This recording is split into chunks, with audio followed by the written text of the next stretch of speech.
Hello friends, welcome back to my YouTube channel. कैसे हैं आप सभी? उम्मीद करती हूँ कि आप सभी स्वस्थ एवं मस्त होंगे। चलिए तो आज की क्लास हम लोग स्टार्ट करते हैं। ठीक है, कल हम लोगों ने पढ़ लिया था सूत्र का वर्गीकरण। तो मुख्य रूप से जो सूत्र के तीन प्रकार के होते हैं, सादा सूत्र, टेक्सचर सूत्र और स्पर्ण सूत्र।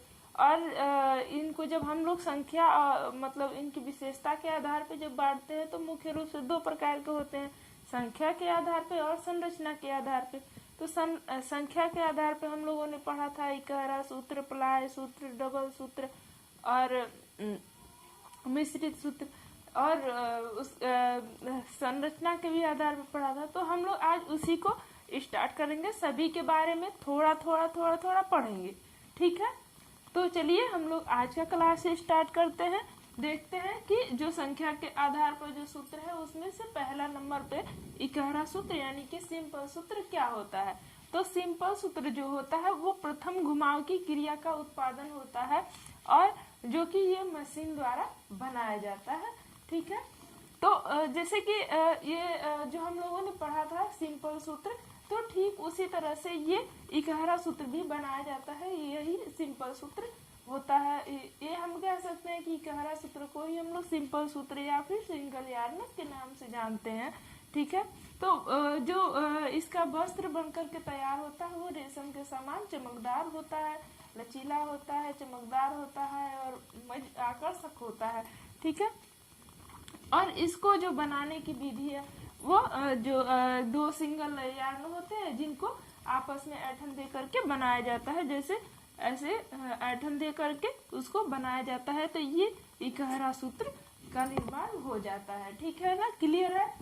नेक्स्ट देखते हैं हम लोग प्लाय सूत्र। तो प्लाय सूत्र जो होता है ये सूत्र निर्माण का जो होता है ये द्वितीय हम कह सकते हैं कि द्वितीय क्रिया होता है। मशीन द्वारा यह भी निर्मित किया जाता है और इसमें दो या दो से अधिक इकहरा सूत्र मिला करके इसको बनाया जाता है। इसमें घुमाव दे करके ऐंठन दे करके बनाया जाता है।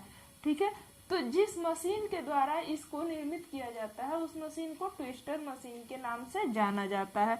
और यह जो सूत्र होता है इसको दो प्लाय, तीन प्लाय इत्यादि नामों से भी जाना जाता है।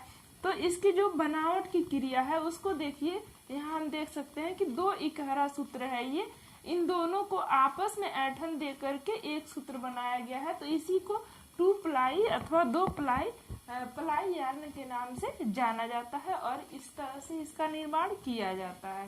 क्लियर रहेंगे। कार्ड या रस्सी सूत्र, जो कार्ड सूत्र होता है वो तीसरे घुमाव प्रक्रिया द्वारा बनाया जाता है। यानी कि हम लोगों ने इकहरा धागा पढ़ा तो उसमें प्रथम घुमाव की प्रक्रिया थी और जब हम लोगों ने प्लाय सूत्र को पढ़ा तो उसको दोहरा घुमाव प्रक्रिया पढ़ा। और जो कार्ड है अथवा रस्सी का जो सूत्र बनता है वो तीसरी घुमाव की प्रक्रिया द्वारा बनाया जाता है। यानी कि इसमें दो प्लाय सूत्रों को आपस में घुमा करके इसको बनाया जाता है। जैसे कि देखिए इस फिगर के माध्यम से हम लोग समझते हैं। देखिए जैसे हम लोगों ने पहले पढ़ा जो इकहरा सूत्र बन रहा था वो सिंपल सूत्र मतलब कि एक रेशे धागे को आपस में मिला करके बन रहा था। ठीक है, तो ये जो प्लाय सूत्र का निर्माण हम लोगों ने कैसे किया, एक जो इकहरा सूत्र था उसको दो मतलब कि एक या एक से अधिक जो इकहरा सूत्र है उसको आपस में मिला करके क्या हुआ, प्लाय सूत्र का निर्माण हुआ। और जब ये प्लाय सूत्र का निर्माण हो गया तो इससे तब दो या दो मतलब कि एक और एक, तो ये दो प्लाय सूत्र हो गए। दो प्लाय सूत्र को जब मिला करके किसी एक सूत्र का निर्माण किया गया तो वो मोटा सूत्र निर्मित हुआ जिसको हम लोग कार्ड अथवा रस्सी सूत्र कहते हैं। ठीक है, क्लियर है ना। देखिए सिंपल सी बात है कि दो इकहरे सूत्र को मिलाकर के एक प्लाय सूत्र का निर्माण हुआ और जब दो प्लाय सूत्र को मिलाया गया तो एक कार्ड सूत्र का निर्माण हुआ। ठीक है, तो इस प्रकार से हम इसकी जो परिभाषा है उसे कह सकते हैं कि दो प्लाई सूत्रों को आपस में घुमा करके अथवा बटाई करके जब बनाते हैं तो उससे रस्सी का निर्माण होता है, मोटे सूत्र का निर्माण होता है, जिसे कार्ड अथवा रस्सी सूत्र के नाम से जाना जाता है। ठीक है, क्लियर है। केबल सूत्र, केबल सूत्र जो होता है वो दो या दो से अधिक प्लाई सूत्रों को मिला करके आपस में उनको घुमाव दे करके इस सूत्र को बनाया जाता है। जिस प्रकार से दो या दो से अधिक सूत्रों को मिलाकर के कार्ड अथवा रस्सी का जो सूत्र था उसको बनाया जाता था, ठीक उसी प्रकार से जो केबल सूत्र है उसका भी निर्माण कार्य किया जाता है। दो प्लाई सूत्रों को आपस में मिला करके अथवा दो या दो से अधिक प्लाई सूत्रों को आपस में मिला करके इसको बनाया जाता है, और यह घड़ी की विपरीत दिशा में इसको clock and anti clock wise जो हम कहते हैं प्रक्रिया उसके द्वारा बनाई जाती है। लाइक इसको हम लोग एस जेड एस या जेड एस जेड के मतलब कि सिंबल से भी दर्शाते हैं, क्योंकि देखिए जब हम धागे को तैयार करते हैं तो सामान्य रूप से ऐसे ऐंठन दे करके तैयार करते हैं। ठीक है, तो जब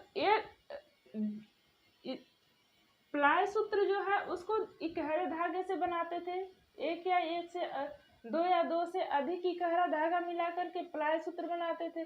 अब वो इकहरा धागा से जाहिर सी बात है जब दो इकहरा धागा को मिलाकर के प्लाई सूत्र का निर्माण किया जाता था तो वो उससे थोड़ा मजबूत होता था, इकहरा सूत्र से मजबूत प्लाई सूत्र होता था। अब प्लाई सूत्र जब दो प्लाई सूत्रों को मिलाकर के रस्सी का निर्माण किया जाता तो वो जाहिर सी बात है मजबूत तो होगी।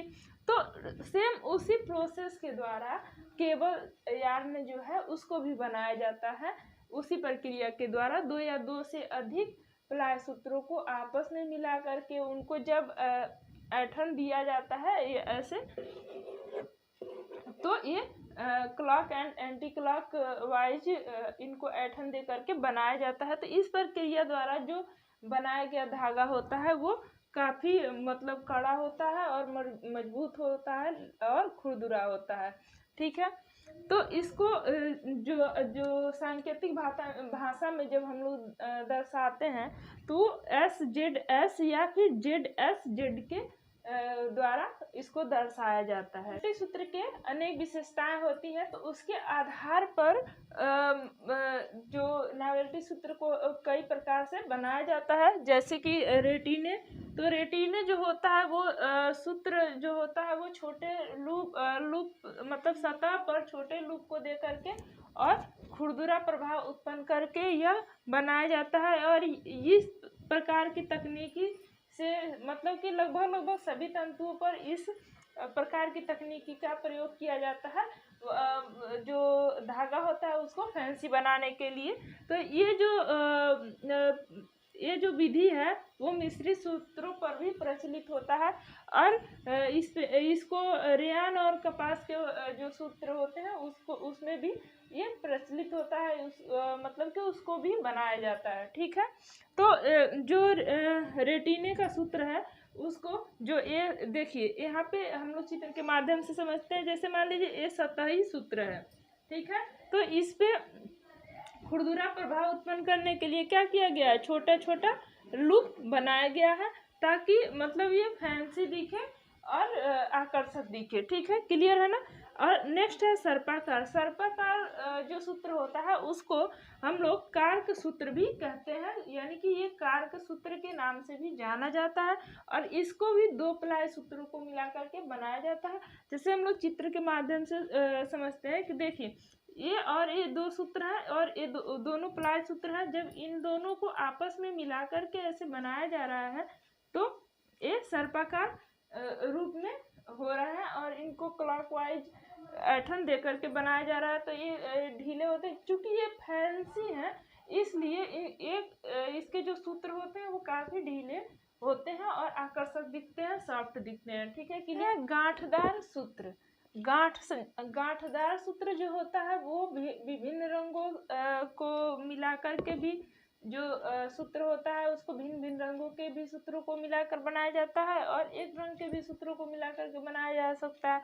तो इसको मतलब कि अच्छा प्रभाव देने के लिए इस सूत्र को बनाया जाता है भिन्न भिन्न रंगों को आपस में मिला करके, और उसको उसमें गांठें इस प्रकार से मतलब बनाया जाता है कि वो दिखने में आकर्षक दिखे, और ये मतलब कि थोड़े थोड़े अंतराल पर गांठें दे करके बनाया जाता है, और ये दूर से देखने पे थोड़ा थोड़ा धब्बा नुमा दिखाई देते हैं। तो इसको हम लोग फिगर के माध्यम से देख सकते हैं कि जैसे मान लीजिए ये सूत्र हो गया जो केंद्रीय सूत्र है, तो इस पर क्या किया जाता है, इस सूत्र पर कुछ कुछ कुछ दूरी पर मतलब इस प्रकार से ऐंठन दे करके इसको बनाया जाता है कि एक मतलब कि सामने से देखने पर गांठ तरह से दिखे और दूर से देखने पर धब्बा नुमा दिखे, तो इसी को गांठदार सूत्र के नाम से जाना जाता है। ठीक है, क्लियर है। घुंघराला सूत्र नेक्स्ट है। ये नियमित अंतरों पर बंद लूप में रहते हैं और इन सूत्रों को बुने हुए या निट किए हुए वस्त्रों के लिए उपयोग किया जाता है। जो ये सूत्र होते हैं वो टेक्सचर उत्पन्न करने के लिए बनाए जाते हैं, और इस घुंघराला सूत्र का मतलब प्रयोग ज़्यादातर रेयन और एसीटेट वस्त्रों के लिए उपयोगी माना जाता है। ठीक है, तो इसको क्या किया जाता है, मान लीजिए ये सूत्र है, तो इस पे कुछ कुछ मतलब कि इस पे जो टेक्सचर प्रभाव दिया जाता है, तो ये ऐसे घुंघराले नुमा हो जाते हैं। लाइक जब हम लोग स्ट्रेटनर का प्रयोग करते हैं तो कुछ समय के लिए वो क्या होते हैं, घुंघराले हेयर जो होते हैं वो घुंघराले हो जाते हैं। तो उसी प्रोसेस से घुंघराले सूत्र का भी निर्माण किया जाता है। तो इसमें भी इसको दो प्रकार से, कुछ सूत्रों को मतलब कि कुछ सूत्रों को हमेशा के लिए उसको कर दिया जाता है घुंघराला, और कुछ को जो अल्प समय के लिए किया जाता है। तो इस प्रकार से इसका निर्माण किया जाता है। नेक्स्ट है चेनिले सूत्र। चेनिले शब्द फ्रेंच के कैटरपिलर शब्द से लिया गया है, और यह इसका जो धागा होता है वो नर्म फुज्जीदार स्प्रिंग के समान होता है। ठीक है, चेनिले सूत्र का जो निर्माण है इसके निर्माण के लिए 1977 में एक विशेष मशीन को डिजाइन किया गया था जिसके द्वारा चेनिले सूत्र निर्मित किया जा सके। और जो चेनिले सूत्र होता है वो सामान्यतः क्या होता है कि कपास, ऊन, रेयन, नायलॉन और पॉलिएस्टर के सूत्रों से बनाया जाता है, और यह केवल स्पेन में बनाया जाता है। और इससे जो ड्रेस बनते हैं वो ड्रेपरी और चादर बनाया जाता है। और इसको हम लोग फिगर के माध्यम से देख सकते हैं कि जैसे मान लीजिए ये मुख्य रूप से एक सूत्र चैन नुमा एक सूत्र बनाया गया है, और उसमें से किनारे किनारे ऐसे निकाल दिया जाता है। इसी को कैटरपिलर कहा जाता है, क्योंकि ये इसका जो इस तंतु का, इस सूत्र का निर्माण का जो आकार होता है वो कैटरपिलर के समान होता है, इसलिए इसे कैटरपिलर शब्द से भी संबोधित किया जाता है और इसको कैटरपिलर नाम दिया गया है। देखेंगे ग्रैंडल यार्न यानी कि ग्रैंडल सूत्र। ग्रैंडल सूत्र जो होते हैं इस प्रकार के जो धागे होते हैं उसको दो या दो से अधिक रंगीन धागों को मिला करके बनाया जाता है, बट करके बनाया जाता है। तो जाहिर सी बात है, जब किसी भी चीज़ को जब हम लोग कलरफुल बनाते हैं तो वो दिखने में बहुत ही आकर्षक एवं सुंदर दिखता है। तो जो ग्रैंडल धागे होते हैं, चूंकि इसमें दो या दो से अधिक रंगों का प्रयोग करके बनाया जाता है, तो ये काफ़ी सुंदर एवं आकर्षक दिखाई देते हैं। ठीक है, नेक्स्ट है टेक्सचर्ड सूत्र। टेक्सचर्ड सूत्र जो होता है वो टेक्सचर्ड सूत्र मतलब स्ट्रेट धागे का ही एक रूपांतरित रूप है, और इसका जो वस्त्र होता है वो काफ़ी अवशोषक एवं आरामदायक और टिकाऊपन की दृष्टि से भी ये काफ़ी महत्वपूर्ण होता है। और जो इनके बने वस्त्र होते हैं उनकी धुलाई भी बहुत ही सहज होती है और इसमें सिकुड़न नहीं पड़ती है। तो इस प्रकार से जो टेक्सचर्ड सूत्र से बने वस्त्र होते हैं वो काफ़ी अच्छे माने जाते हैं, अच्छी क्वालिटी के माने जाते हैं। ठीक है, तो आज हम लोगों ने कंप्लीट कर लिया कि सूत्र के प्रकार। अब हम लोग देखेंगे सूत्रों की संख्या, उसको नेक्स्ट क्लास में देखेंगे। वीडियो को ज़्यादा से ज़्यादा लोगों को शेयर कीजिए और लाइक कीजिए सब्सक्राइब कीजिए और कमेंट कीजिए। Thank you for watching.